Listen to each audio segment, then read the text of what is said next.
What is up, everybody? Welcome back to another episode of the Stirfry. It's your boy Chef T. I'm Will the Spacekid. And this is our special guest, KB the Artist. Yeah, how y'all doing? It's Hey. KB the Artist. Ooh, damn, hitting those bars You early. want to see me? Come on, man. Yeah, Call me, Baby Omari. Yeah. But I ain't gonna do it today though. Yeah, you don't want to hit hit. Will's got the bars, man. He's got the voice of an angel. So, how you doing today?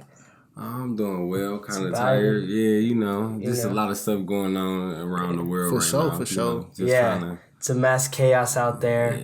So he's a musical artist. Tell the audience a little bit more about yourself. How'd you get started? All right, well, how I started was I was actually when I was younger, I used to sing with my auntie and stuff, and I joined a thing called the Cleveland Boy Choir, which was like a group of inner city kids.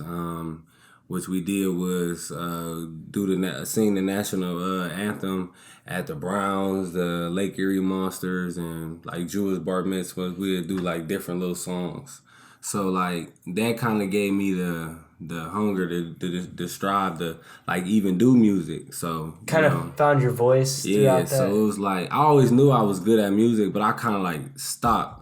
Like after I got done with boy choir, I stopped and went like straight to sports because it was like I couldn't juggle both. It's like you have rehearsal and practice on the same day. Yeah. So it's like, and then you would look. And then those like, hoop dreams, Yeah, it's different because it's like you get a lot of attention from singing. Don't get me wrong, but then like sports is so big, like people really like worship you. When I seen how people was really kind of like applauding, it was a good feeling. But I would say it worked hand in hand because it kind of like helped me build with teamwork, how to interact with people, like basketball and sports in general, and just any business. They all kind of work hand in hand. It give you an outcome and everything. Like you can, like use certain tools for each one and kind of deal with everyday life as well. Well, I'm sure like specifically doing the choir and the boy choir and working with multiple people singing, I think it's kind of, it was probably really beneficial to be able to not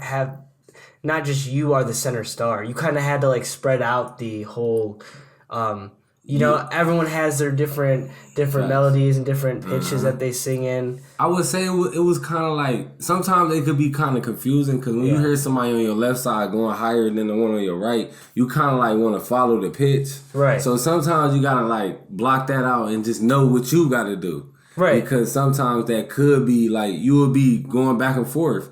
But one thing I would say that kind of made it kind of nervous was like, are you singing with a group? So you got somebody backing you up if you mess up.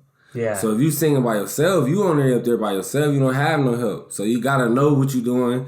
You got to be able to carry them notes and be able to do it. Yeah, you'll be prepared. Yeah. So I think it's pretty, interesting for you to share that. I feel like a lot of rappers, they kind of like came from like a choir scene, but they're usually kind of like afraid to, tell people that, or other people got to like bring it up. So what do you think kind of gives you that courage to just, present it to people and tell people like your story, that part of your story?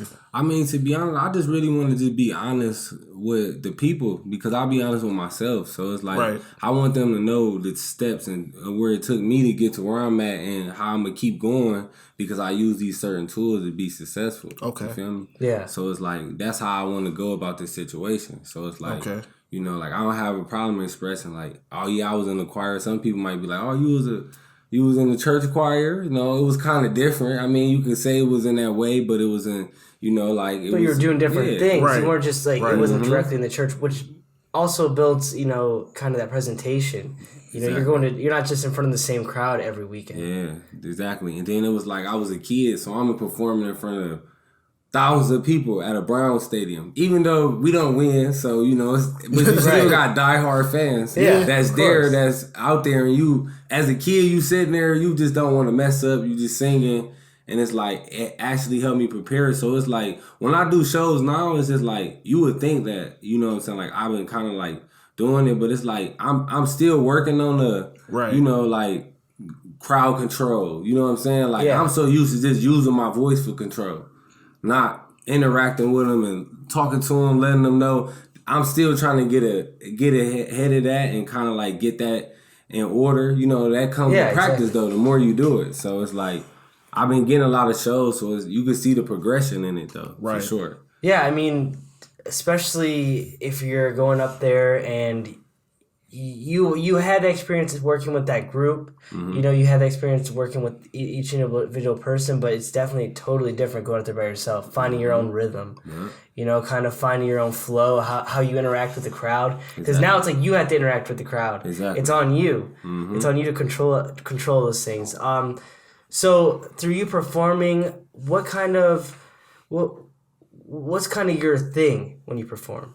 So like when I perform, I wouldn't necessarily think like I have a thing yet, but I kind of like, all right, so I talk to the audience and I kind of give them this, you know, a little shy, a little timid thing at first.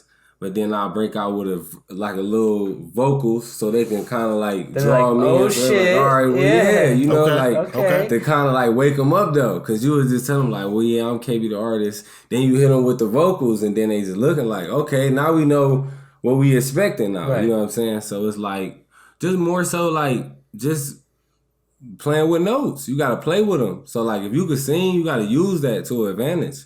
Just like a rapper, they gonna give you bars, so you gotta feed them with the vocals. That's what they want to hear. Yeah, and I think it's definitely different than rapping in an effect of like you can just go out and you sing, you show their talent right there. You're just like instantly people are either drawn to you or they're not. You know, like they fuck, which most people fuck with a great singer. Yeah, that's just off rip. You know? Facts. But not everyone fucks with a great rapper.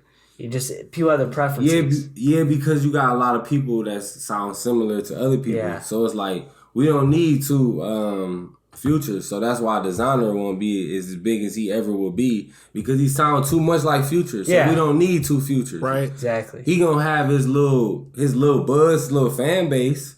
But it's not gonna never get to another level because he too similar to somebody that already got spotlight. Right. So it's like it ain't enough room for one. I mean, two people. There's only room for one. Yeah, and I mean, no matter what the music is, I definitely think people just need to find their niche and find their own unique personal voice. And I think that's a problem. I think people don't.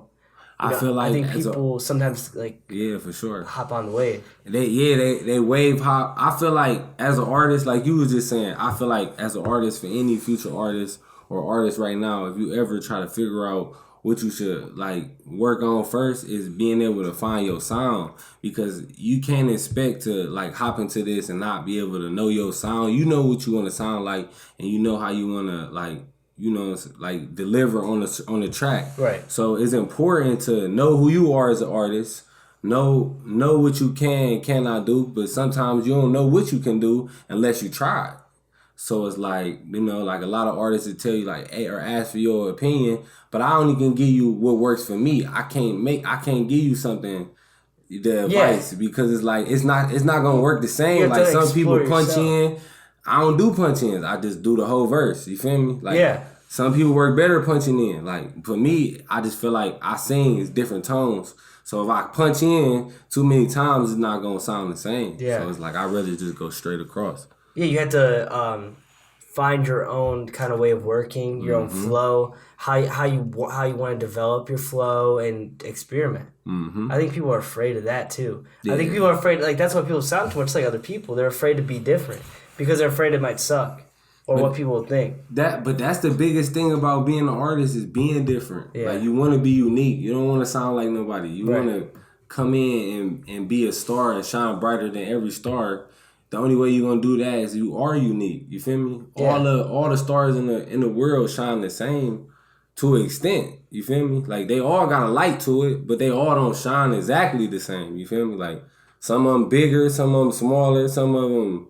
It's different though. Yeah. So it's everybody got their own different style. You feel me? Even what's his name? The one that just died. Pop Smoke. Yeah. I'm not gonna lie. His type of music is a different wave. So it's he don't sound like nobody else for real. So it's the reason why he getting a lot of recognition is because he sound different. Yeah. Not because he sound like 21 Savage. And who knew what he could have been? Yeah. Because they named a whole another genre after him now. You feel me? Yeah. I think I it's didn't called know like that. Brooklyn something, because I think that's where he's from, a Brooklyn Yeah, like a flow or something. subgenre. Yeah, they kind of like made him a subgenre, so people who rap like him gonna be in his category, and that's what it's gonna be known for, just because how he came off. And that's a big thing about being an artist as well, or just anybody in life. Like when you die, you want to have something that kind of like stick around. Yeah. And now he stamped his life. You feel me? Like rather if he sold millions of records, people remember him just because of how he sound. You feel me? Like and he's already put out into the world. You know, like because he like he got amazing hits. Like because I could barely hear. No offense, I could barely hear what he's saying sometimes, but. You feel me? Maybe it's just like a grabs deeper voice. It'd be like scary type. You know what I'm saying? Yeah, I just think totally that's turned up. You know? Yeah. It'd be like... And like that's what'll change the thing of music is these people that keep going and pushing the limits of what music is, you know. But I know like our parents would be like, what the fuck is that music? You know what I'm saying? Like exactly. They'll be like, what the fuck is that? Because where's the message behind it? Yeah. That's how I hold things. Like I want to put like a message, a positive message sometimes. Sometimes it could be a little negative, but you feel me? It just depends on where you really going with the situation. Right. Like you can't just like go into a song and just literally sit around and just jump from this topic to that topic. I mean, ain't nothing wrong with it, but at the end of the day, you kind of like want to stay on the story baseline. You want to give people the meat of the story, though. You feel me? Like Absolutely. No, yeah, absolutely. So going into that, what was your inspiration to like make the music that you make? Basically it's just like therapy. Like you feel me? Music is therapy to me. So like the music I make is like it kind of like I kind of like predict things. Like I got a lot of songs where I went through a lot of breakups. You feel me? Just deal with hard times in life. And I put kind of like all that in the songs. Even if I sat down and had a conversation with you, I would ask you and be like, is it okay if because we had a deep conversation, is it okay if I interpret this and put this in a song? Because not necessarily have to come from me. Right. It can come from other experience. That's why I kind of do that, because I want all people to relate. You feel me? Yeah, because that's the beauty of music. situations, like, I ain't did everything, so I can't, obviously, you not going to relate to everything I've done. Right. Maybe it's something that you've done that somebody else can relate. Or if I just put it in the song, I don't have to say I have a BMW or anything. I would just say I want one. Right. You know what I'm saying? One day. Telling you one day I want one. I'm not going to stop until I get one. I'm not going to tell you I ride around in one because I don't. You know what I'm saying? So, I respect that though. You know, not many people can say that. Yeah, it's like you got to be real with yourself. You like. But we talk about this. It's like authenticity, man. Mm-hmm. It's like that's what makes people want to listen to you and it relate to you specifically. You know, because how many people can say they're riding around in a Bentley truck or Ferrari? I mean, if you doing that, I mean, you doing really props good to you. for yourself. Props to you. I wish I had one. Maybe it's not. It might be not because of the music. Because sometimes, in some cases, people be actually rich and they be kind of like want to do music just for fun, and then like they don't really even have to do music. Some people do music is because they either it's inspirational to them. Or they do it because they clout. They see everybody else doing it. You feel me? Yeah, it's a lot with that. Like you got the whole clout factor, but then you also just got the I mean, it kind of would seem like the risk is a lot lower now if you have so much money. Mm-hmm. So like if you have so much money and you watching TV and you see somebody like like maybe like a Lil Pump or somebody like, dang, he just got $6 million return off of making one song. I need to go make one song. Gucci.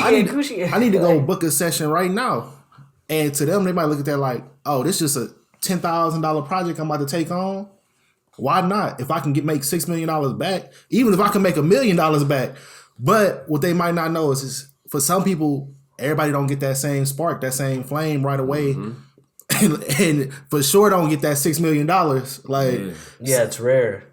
But I could see why somebody with a lot of money would say, you know what, I should become a rapper right now. Mm-hmm. Fuck it, why not? I mean, if you are, because what's the loss? Especially if you have money from like someone like us, where we want to just go up. Yeah. These people have. They're like, if I don't make it in rap, oh well, it doesn't matter. I already got money. You know what I'm saying? For us, it's like we have to make it. doing what we do. We have no choice. Like, this is the path we chose. There's no going back to, like, to anything. We don't have that $1 million in the bank to go back. Yeah, you know? and especially, like, if you was already kind of in the entertainment industry doing something else, and, you know, for instance, if you usually just go to the strip club and spend your money, like, you know what? Instead of giving the strip club my money, I'm just gonna become a rapper. Fact. I probably had better. At least I'm gonna leave with I can say I did something. Yeah, you have experience. Yeah, you could use in the song. So to them, they might be looking like, yeah, I'm glad I'm spending my money wisely. Where, you know, it might not really be for them to enter the music industry, but I don't know. I think it's an experience that a lot of people want to be a part of, and it just seems so much more realistic right now. Especially the social media aspect of it. You know? But no, I definitely agree. And then going more into your music, so you had a record deal, right? So you signed a 1-year record deal with Bentley Records. So they did not give you the Bentley. That's what I. Yeah, I thought that's given, man. I thought they give you the Bentley and everything. No, listen though. So like, I mean, I reached out to them after they kind of like looked at my page a couple times, and I signed like a distribution with them. So it was like, you know, like, I didn't use them to a full extent. What I would say is, like, you feel me? Like, the things that separate independent artists from a signed artist is just the money, for real. You feel me? And just having pull, though. You feel me? Because when you're an independent artist, you got to pay for studio time yourself, promotion, videos. You feel me? Everything coming out of your pocket. You feel me? Unless you got an investor. And that's the most important thing to do, is to find your investor, somebody that invests in your dreams to see and believe in you as much as you believe in yourself. And I found somebody like that.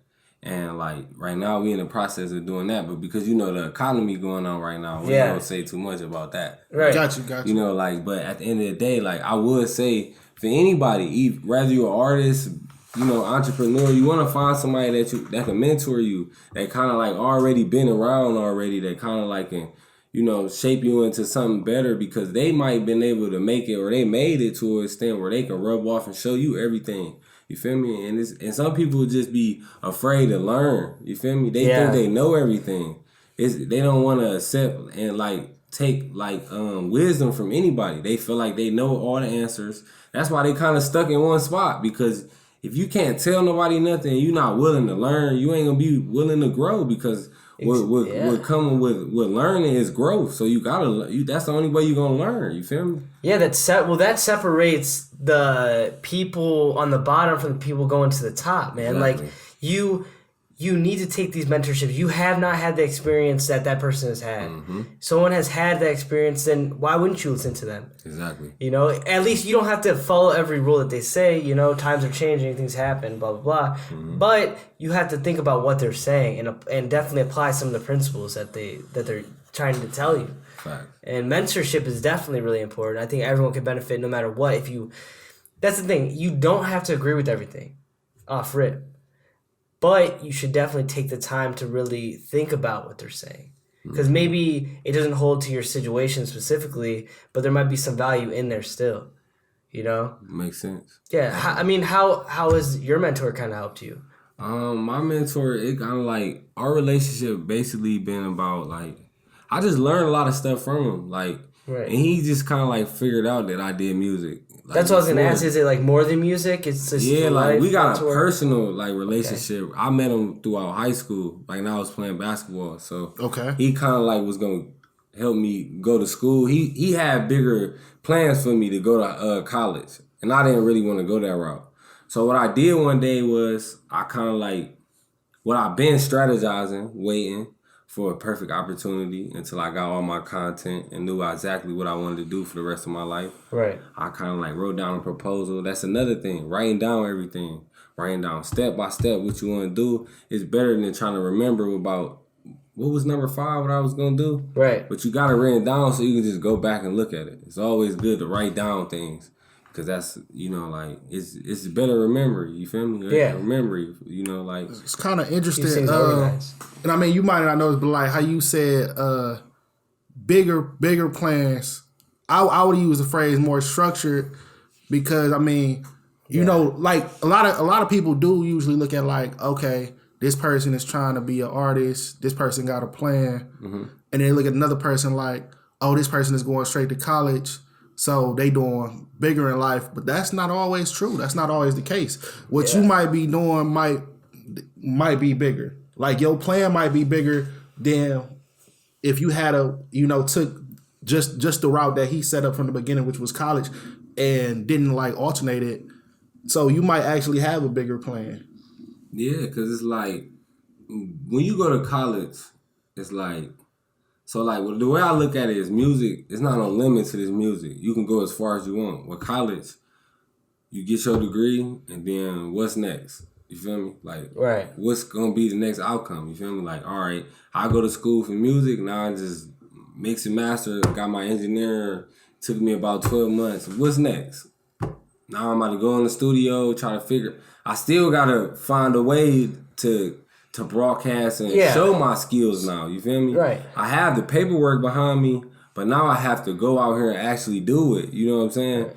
When you can learn this stuff by yourself, like you can actually look on YouTube and find out how to record. I've ran across so many people that recorded people and they never went to school for it. Sometimes they suggest you can go to workshops. Yeah. You can go to workshops and learn all that stuff in one day. Trade schools, you feel me? Tons of money. A lot of people don't want to owe the government. My whole thing about school is just like I just didn't want to go because I didn't know exactly what I wanted to do. Right. So it's like I don't want to go nowhere and waste my time and be undecisive. So like I just didn't want to waste my time. No, I agree with you. I mean, I think that it just depends what you go for, what your reason behind going is. And also, I mean, some people in the music industry went to college, and what happened out of that is they met networks. Yeah. They had experiences. I know Will, when he went to school, I'm sure he wouldn't be in the same place he would be right now had he, not went to school and not met the people that he's working with consistently. Yeah. I could say I definitely met a lot of people in the network. And to kind of like piggyback on KB's point, I'm not gonna say it's a right or wrong because different people have different forms of progress. But what I can say is always understand its options. So if right now you thinking, should I go to school for so I can learn how to make instrumentals or learn how to use Pro Tools and record people or Premiere or whatever program you're using in the entertainment industry, just know it is an option. You can just stay on YouTube all day. You can just those hours you was gonna spend in the classroom, get you a pen, piece of paper, stay on YouTube, take some notes, buy the program. That's an option. Now, whether that's right or wrong, I mean, who am I to tell you that? It's up to you, you know yourself better than anybody else. But like I said, it's always options, always different ways of doing things. And for some people, the classroom is better. The $20,000, $10,000, or $1,000 a semester is worth it to some people because they know I got this person. They're gonna tell me X, Y, Z. I'm gonna show up to the classroom. This is good for me. Some people, they better off isolated in their house. They know they're gonna figure it out. They don't like being around a lot of people. So it's always options, but it really just go back to you. Who it fits, Who are you? Yeah. Who are you? What do you want out of it? Like maybe the person wants to be a mix and master and they want to work in, a radio station. And maybe that radio station, when they're hiring people, they look for that. Yeah. It's maybe not as simple as working at a studio, where things are kind of looser, and our other artists are coming on where this is like a broadcast. This is kind of has rules and regulations. Things have to be a certain way. It really just depends on your whole outlook. And a lot of things is also just like people need to. Now, this I would recommend for everybody. People need to imagine 2 years from now when they doing something. So obviously, we get stuck in the now, which is great to get stuck in the now to a certain extent. But like, okay, if I go to this trade school and it's 2 years or a year or whatever, what happens the year after that? Okay, these are the jobs that's available. How can I use it? Yeah, this is how I can use it. So you have to stay in now and future because it'll help the final outcome. Like, I forgot where I was like reading that, but like you need to kind of know the end. It doesn't have to be exact. Yeah, right? That's the other thing. Like it's not gonna always be exact, but if you got an idea of the end will be a lot better versus you just kind of like plan it month by month. Yeah, because it's just like I don't know. It's just kind of like okay, because it's kind of like how you said, like, right. Okay, I just finished. Now you calling people and you confused, asking people like, "Hey, so what you doing? You done?" Because you never thought about the end. You was just thinking month by month, and you never even thought of an end. So now you got to talk to all these people, and they're probably confused at like, what do you mean? Or I can't help you have an end because I ain't never did that. That's not even my field. Exactly. Yeah, that's why your mentor was good on you structuring what, like you said, just having an idea of what the steps are going to be. Where do I want to go? How can I work towards that goal and achieve it? What are the next steps? So yeah, that's why I just took it upon myself to learn the business, because like you gotta, anything you do, like even with the music, you gotta become a student before you learn anything. Like you gotta know the history, right? You gotta know especially in this industry. Yeah, like you gotta know the paperwork. You feel me? Because nowadays, like as you can see, it don't really matter about talent for real no more. It's more so about the marketing and behind the scenes work. You feel me? So it's like a lot of these people, they ain't as talented as they are, but like yeah, I mean they come on we see it all the time. Yeah, so like you just gotta work power your of marketing and advertising. Yeah, like you gotta know, like I literally know the 7 top distributors that pay you the most money to like move your money, like through paying you through streams. Like it's so many, it's over 250, and I know this top 7 that I'm kind of targeting myself. Yeah. So it's like the thing that I want to like tell people is just learn those. Even that's the little small thing you should know. Every artist should know. Yeah. Like you should know how much Apple Music pay you %. You feel me? Like you should know, because you gotta know where your money gonna come from. When you go to work, you know your money coming from your job. So you gotta know all that. So you gotta know what to attack. Then like you gotta know what your strength and weaknesses is too. Yeah. So it's like if you ain't that strong on Spotify, but you smack on iTunes, you want to promote more on Focus iTunes. Yeah. So you know your strong suit is not Spotify. So don't be putting thousands of dollars in there if it's not gonna give you a big turnover. Like Apple Music, you might as well just push it in Apple Music. Yeah, but I think this is the problem most artists are in. Like they don't know how to push themselves and like advertise and market themselves, and that's why people just expect them to go listen to their song. I mean, right? Yeah, because they don't. You see all the time. You definitely right though, because a lot of people they don't know how to do it the right ways because they didn't take it upon themselves to research it. Right. Because everything you want to know, you look it up, it's already out there. Google's the same amazing. way they gonna tell you at school, they gonna tell you. And you should learn. You gonna learn it all on YouTube. That's just like school. You feel me? I'm not saying like don't go to school, because that's a good thing as well. You feel me? But that's not for everybody. You feel me? Yeah. Just like signing the record label is not for everybody. Like because they can dictate whether when you drop your music. When you see me, that's my problem. I want full control of my own music. I don't want people to tell me I can't drop my music. If I want to drop a whole mixtape right now, I could drop one if I want to. Yeah. Nobody can stop me because it's my music, and I want to have control over my music. Yeah. So if we ever was in the future thinking about signing to a label, we gotta have a partnership. Not you own half of this. It's a partnership. You feel me?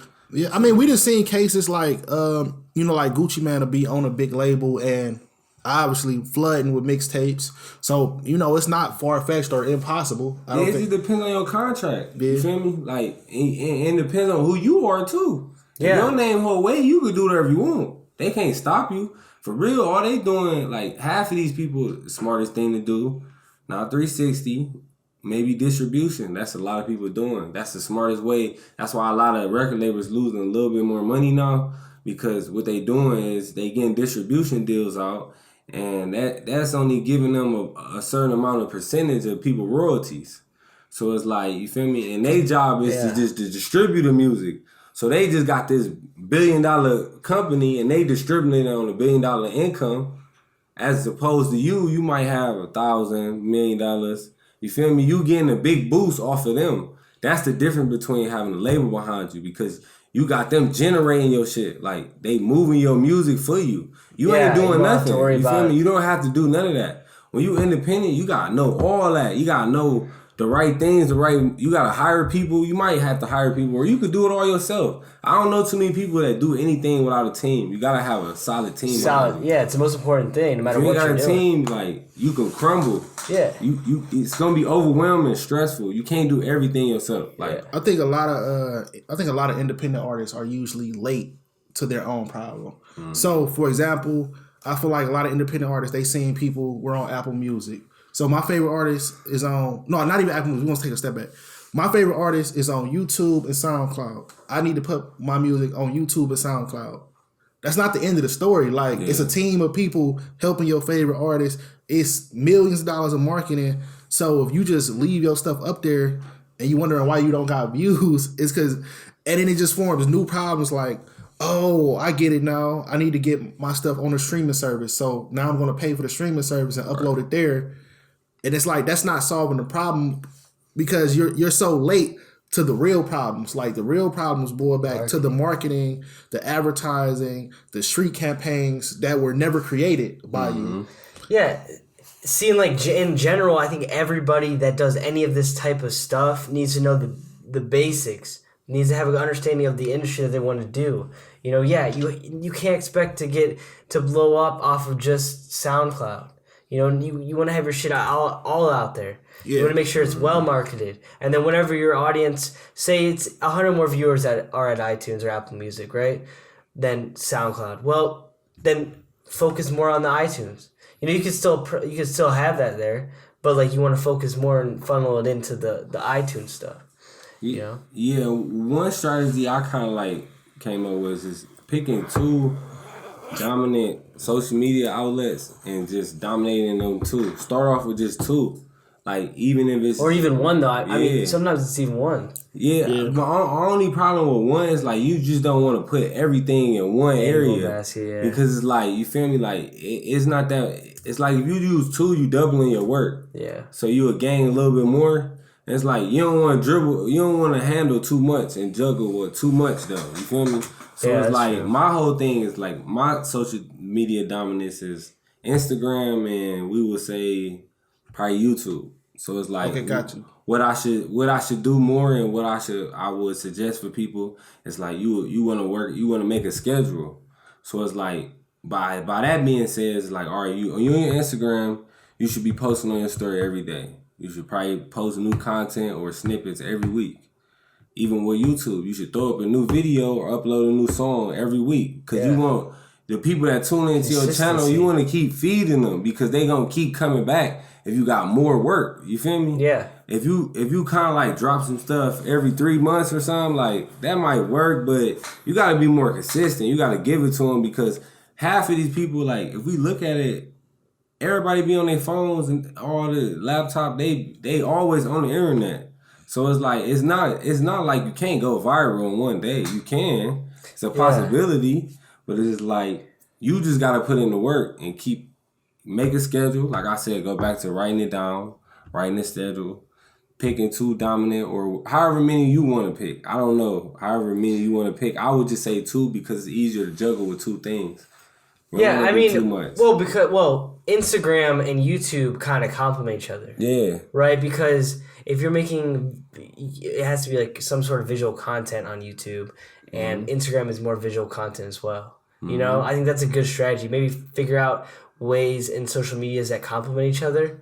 You know, maybe you're a fan of Twitter and you're popping on Twitter. Yeah. Maybe Facebook might be a good place to, put your shit. But it depends what you're going for, what you're trying to target to. Facts. It just depends on that nature. Another thing too is also people in this entertainment industry also got to understand that. Well, I'm gonna speak for artists. Brand is more important than like the artist. So, if you have to build a brand, so how you dress should go along with your music. I can't even say reality no more because some people they fake it well, but I kind of actually at the end because like we keep talking about the end. I would say reality of your music and your brand should also be together.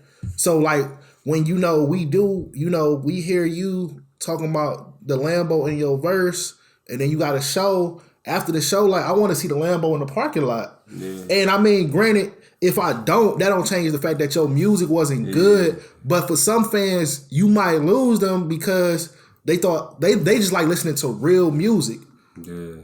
Like, cause overall, I don't know nobody that just be like, man, I just love fake music, man. I just love the way bro be lining his songs. Like, you never hear that. But but you will hear some like, man, everything he say true. That's why I listen to it. Yeah. So you could lose fans because you just be lying and you don't even gotta lie because. But look though, at the end of the day, it's all entertainment though. Yeah. It is all entertainment. They doing their job. Shit. You feel me? Yeah. If a person on the song line, he doing his job. If he entertaining, if you feel like let's give you an example. I mean, NBA YoungBoy just go around killing people because that's what he said on the song. You gonna believe it in your head. It might be wrong, but at the end of the day, he's just doing his job as an entertainer, which I respect and understand where you going with it. Yeah. You don't want nobody to just be on the song saying this. That's how a lot of artists get their chain snatched, get beat up, get killed because they on there talking like as if they is who they are and they bigger than who they is. Well, that works for short term, right? I mean, so I definitely understand this entertainment, but I'm just saying when we look at the most successful people, it's usually because they are real. It's a real story. So if you look at Jay-Z, like that's a real story. This really happened. He really shot at his brother, really sold the drugs he was talking about. And that's why it holds so much weight 10, 20 years later. Now, can you make it right now? Can you go viral in a day? Couple pics with guns, rent a couple cars. You can do that. But if you want to be like them big goats in that category, it gotta be real. That's just the way it's always been. Yeah. Like eventually people, you gonna get exposed, whether that's by an outlet or that's by a person bringing it up that actually know you. Cause that's the other thing too. People know you in real life. Like people forget that, man. Like whether that's just the people, even if you went to a small high school, I'm talking about a small high school with 100 people, that's 99 people that know the real you. You had teachers there too. So they know like, I can't believe this. And somebody gonna want to expose you. Exactly. And then now you dealing with that and it could have all been prevented. And that's where I think people just gotta, I don't know, I feel like people just gotta keep it real. I feel like people see that long term though. You can't, everyone always gets exposed. Like it eventually will come out no matter what. You know, if you're capping, dude, people are gonna know. It just happens. Yeah, it's only but so long you can tell a lie. Yeah. I mean, it's only but so long, man.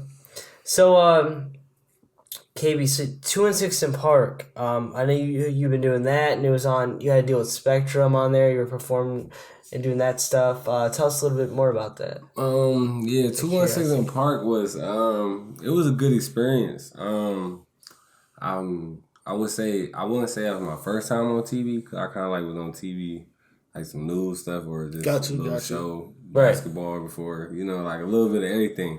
But I would say like it was a great experience. Shout out to Twanzo for like asking me to come and be a part of that. It was, like I said, it was a nice experience. Like we did improv games. I did a couple of songs. I was kind of like opening act for it.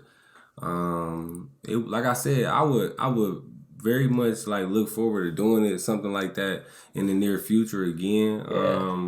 I really want to get into doing more work with them because I feel like it can really go somewhere if it kind of like if we just get it in the right direction. Right. You feel me? Do you like see everybody yourself on the same page? Yeah. Do you see yourself kind of like as you're growing, kind of going more full out entertainment where you might be acting, you might be I can see a lot of that, like like because at the end of the day it's like just getting out of the comfort zone, you feel me? Like I just like notice that you can't be too comfortable, you gotta just be yourself, like, and it's like being an actor, it's like it's a good experience for some people because like I know an actress, it's a young lady, she one of my friends.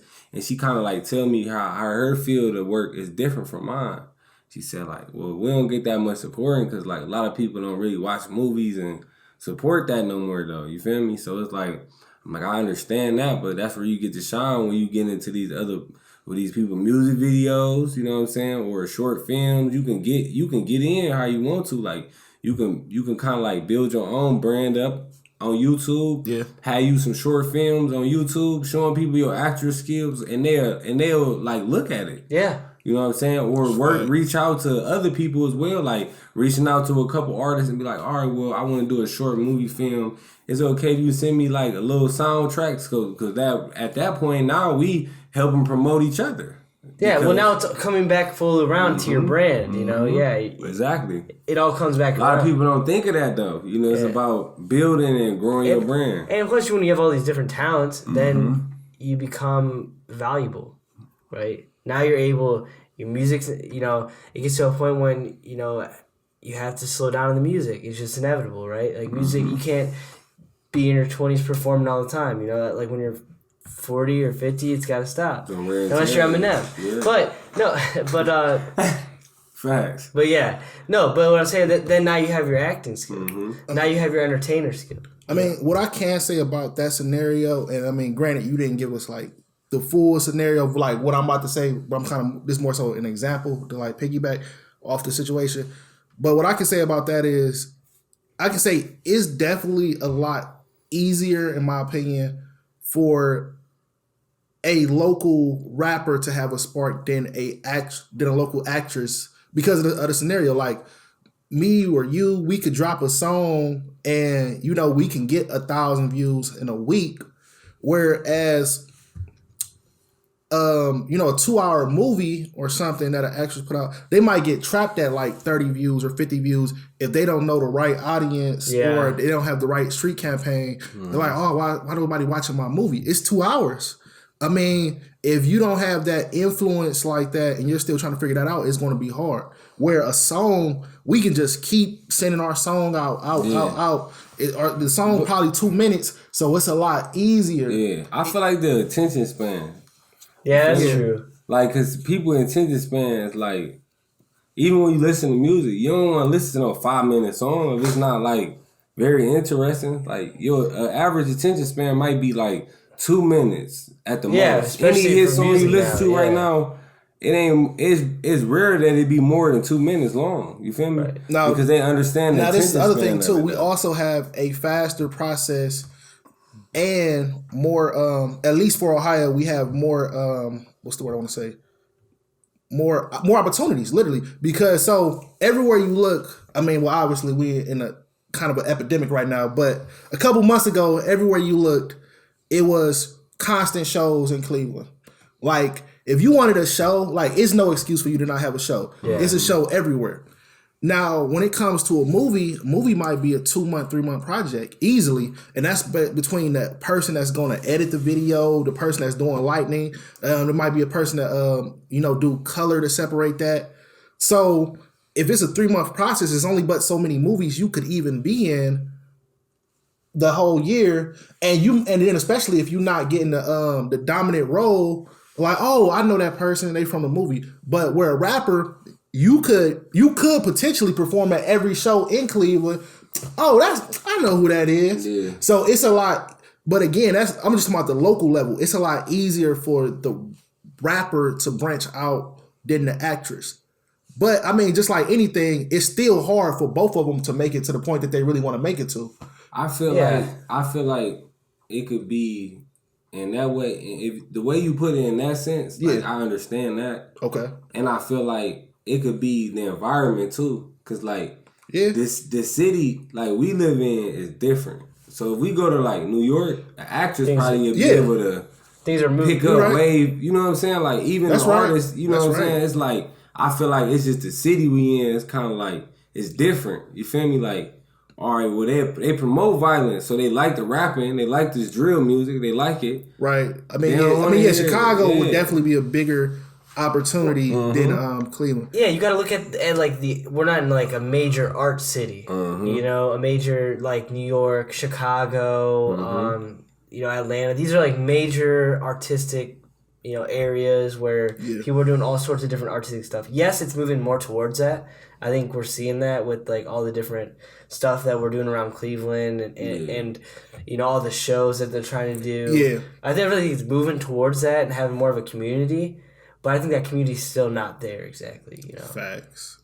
that like you go to New York, man, that's a whole fucking block of just people going that are like into music. They're into that like, let's go to this show, amateur rappers. It's even like the whole idea of like who are the big homies, who are the people just I wouldn't even say scouting, but around. Like it's so many times that I'll see like somebody like Chance the Rapper just show up to a random poetry event in Chicago because that's where he's from, and that's interesting. But it's also kind of like we're still trying to get to a point where we have a lot of people to even go and find the younger people, but we don't have a lot of people. Like that's the thing. Most people, they're either like in this kind of I almost want to say like too old category where they might be in their like 50s and they're legendary and they're from Ohio, but it's kind of like, well, I'm done. I'm so far away. I haven't even been home in so long. But we don't have a lot of people between that like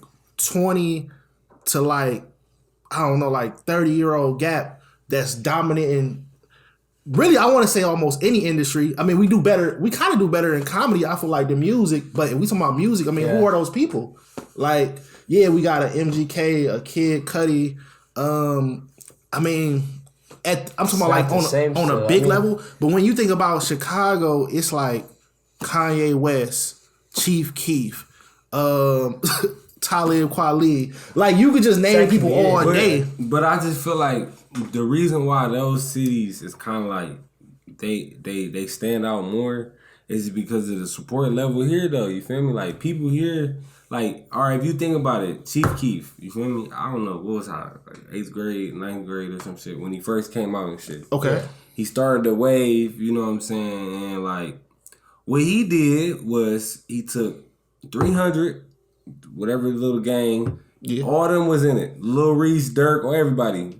All he did was bring all them with him. He got his foot in the door and he brought everybody with him. Right. And all these people now branched off and kind of still in the same group, but doing their own thing. And that's the thing, like, here is like somebody get on, then they forget about everybody else. That's the problem, right? No one really goes back. Nah, when they don't dub back. Yeah. You got Terrence Howard, you got Halle Berry, you got Steve Harvey, all these great actors. Yeah, that's what I meant. That's what I'm saying. They don't do too much. They don't dub back. They talk about other places around the world, right. But they don't talk about where they from for real too much often. You feel me? Because it's like the only way it's gonna get better is if the people that's made it out can shine some type of light and support into the city. It would be really dope to see. And I mean, granted, those people you just named, they donate, and that's lit. Yeah. But they should be having competitions. I should see like a Steve Harvey comedy competition in Cleveland at least every 3 years. Like that would be nice. And it ain't even about somebody getting famous overnight. It's just the fact that like, okay, they met Steve Harvey. He might be able to invite, who knows, network to just see it. And it's just that opportunity of like, even to just give somebody more hope would just be great. That's the whole idea. If we look at it, if we sit back and say, what's the harm in it? Nothing. What it's going to do is it's going to take these people that don't have that opportunity, or, maybe they're the funniest fucking people on the planet, but they have to work 2 jobs, and they don't have the opportunity to go out and do stuff. Well, Steve Harvey has a competition. They're like, fuck it, I'm going to try it. Everyone says I'm funny. Then they go, they try it, then they make it somewhere. They meet people that they need to meet. Mm-hmm. They finally get this opportunity that they've been dreaming for. And then what that does is it creates hope all around. Okay, well, he did the comedy show and he made it. It's possible. People are giving back. People are interested in us. Then even a person that don't win, just think about it. Just think about it real quick. Steve Harvey went out the House of Blues and he say, I want all the comedians there. Now you got 1,000 comedians in the city. Now you know it's other people that's funnier than you. You know it's other people that have different formulas to their jokes. And after the concert, y'all can network, link up, and even create something like, the 5 of us, if we had a podcast where if the 5 of us had a short film, but we needed that original opportunity from that big person to get all those little people together in a room in the first place. Mm-hmm. Yeah. Because those little people, it's kind of like, they either feel like it's competition or they don't see the value of who are the other comedians out there. But when that big person set it up, like, oh, this is crazy. We got 1,000. I didn't even know it was 1,000 people that did comedy in Cleveland, or 5,000 people. And so we need stuff like that to just exist. Like, yeah, I mean, because again, I think it's that sense of community we don't have because we're all feel like we're competing for that one or two spots that we think we see, right? Because we see that Kid Cudi. There's not many. You know, we see Kid Cudi, we see MGK, especially specifically music wise, but we feel like there's not that many spots left out of Cleveland. So what that causes, it causes massive competition. Like, oh, fuck that guy. Like, I'll show him. Then you know, instead of collaborating, working together, and we can all eat, it makes that, you know, feast or starve mentality. You know? Yeah, it's actually silly, man. When I be thinking about it, like, our network could be so. It could be good. It could, like, crazy because it's so much talent. Just like, and I mean that in everything, like from videographers, fashion models, actors, rappers, R&B. Like, it's tons of talent in the city. But we need like a space and opportunity for somebody to create it that's just bigger. Yeah. Like, I think EST Fest is a dope idea. I think that's cool. Yeah, that's dope. That's dope. That's a great idea. But, like, again, if people were doing stuff, that's not competition. It's just a concert. But even like, so what I like about EST Fest personally is that he did take a lot of artists. Like, it wasn't like everybody had 20,000 followers. It was just people that he was listening to. He got to hear, and I mean, granted, some people did have connections, but a lot of those people, that was their first, like, come up. Like, MGK happened to see their music. I actually like this. I throw them on the show. Where you got something like, I feel like Summer Jam is a lot more like structured. Like, you're not getting on Summer Jam if you don't know the right person. Me personally, like, a lot of these artists in Cleveland, like a lot of these bigger artists, they're a little too big head for me. You feel me? Like, one day I can feel you. I browse through people live, jump on their stuff to see what they talking about. One day I was on MGK live. He had somebody had said something about call him Kels or something, or Kelly or something. Yeah. And he was like fucking flip and was like, stop fucking calling me Kels, and that's not my fucking name. If you're gonna call me something, call me MGK or something. Like, at the end of the day, bro, that's the name that you put yourself out there as. Yeah. Rather they call you Gunner, Kels, whatever. Yo, that's what your name say, bro. You're Machine Gun Kelly. If somebody call you Kels, that's like somebody hate KB. They don't say the whole KB the artist. That's cool. I ain't tripping, bro. It's not that serious. Yeah. So for you to go in there and act like a dick, blowing down, cussing people out, like, I understand the respect level, but that's not disrespecting you though, bro. Yeah, I mean, that's just being a fan. Like, you don't want to like disrespect all your fans, because them the people that support you. I mean, they pay you, man. If you think about it, without them, who are you? Right. Why disrespect them? Why blow down on them like that? And I feel the type of way, and I'm not even a huge fan of them. I support them. He's from the city, you feel me? Which I said on this live. But when I seen him flip out on somebody else, it just made me feel like this is a prime example of an artist that I don't want to be. You feel me? Right, yeah. Like, I want to be an artist that, you feel me? Of course, you can't do everything for everybody, but I do want to open opportunities and doors for people that I wanted the people to do the same for me. So whenever I do get in that position where I can, I want to be the artist, and I don't want to just talk about it. I want to be the one that kind of like help people out. And people look up to, yeah. I want people to remember me, and like, my whole thing is building a legacy. I don't care about like right now. You feel me?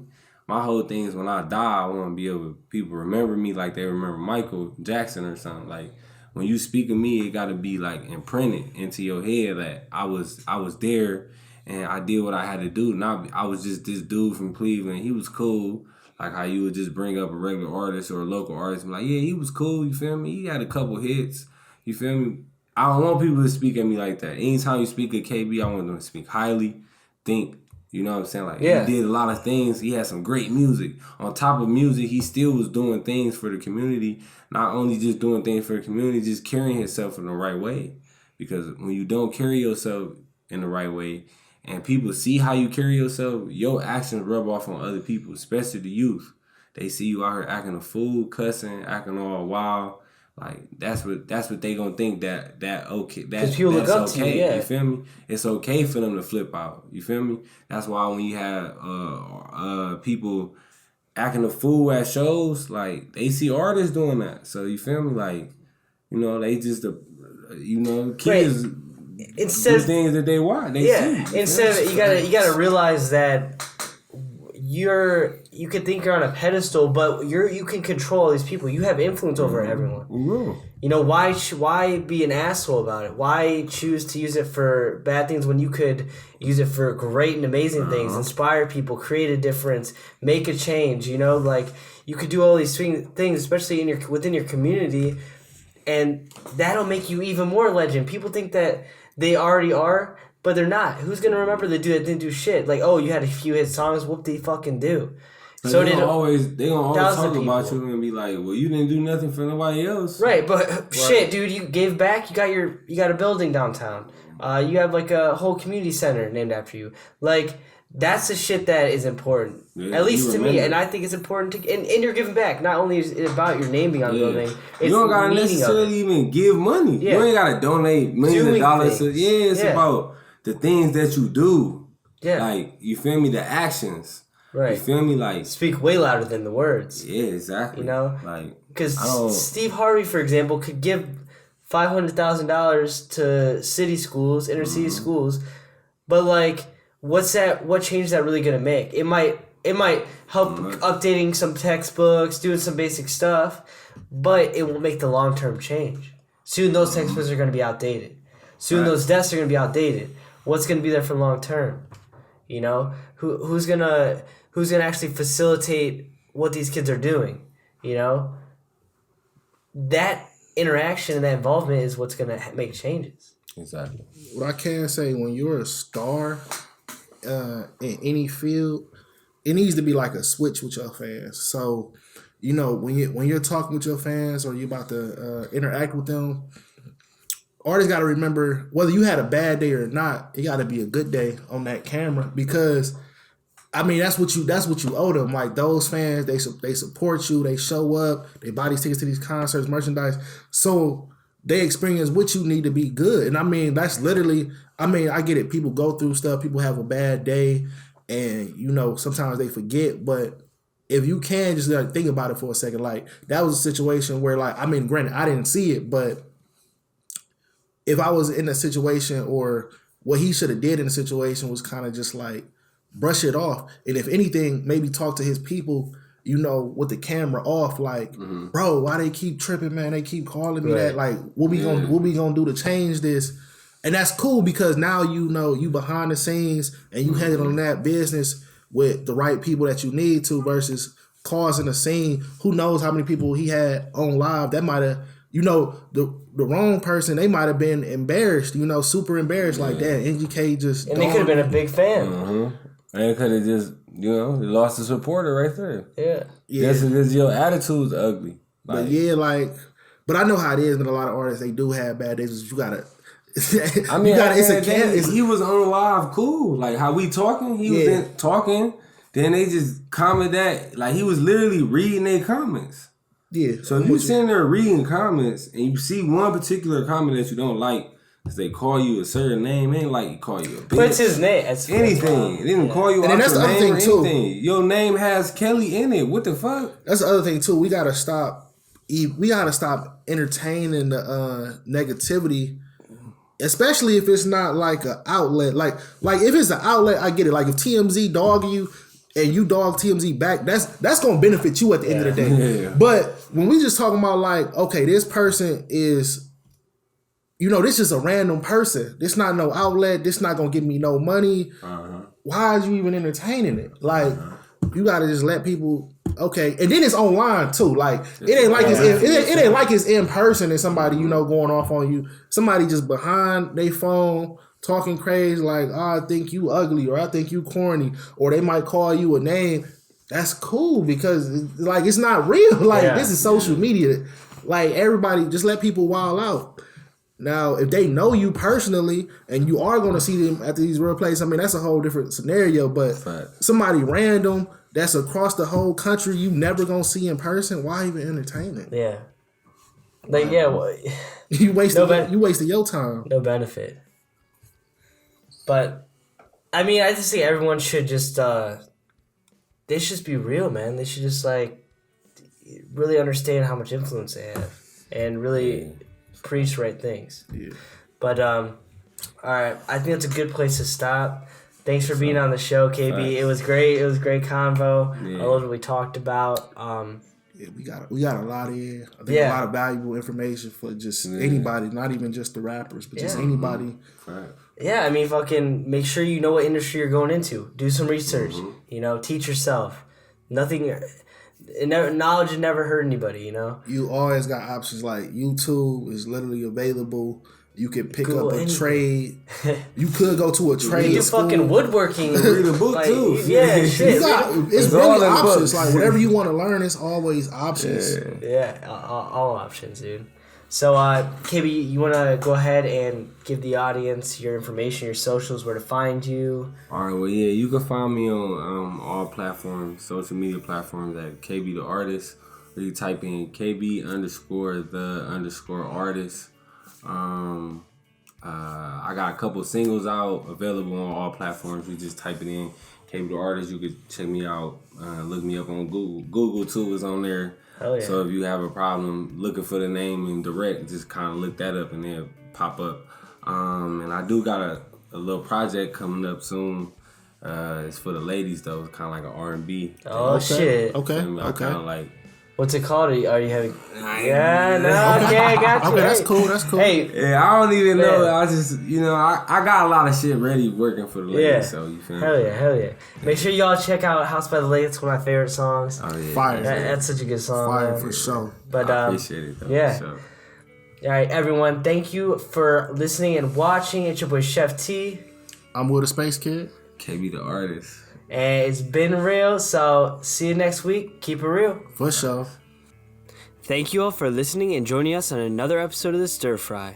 All the music was created by Steve Ozell, so check him out on all streaming services at Stevo Music, spelled ST3V30 Music.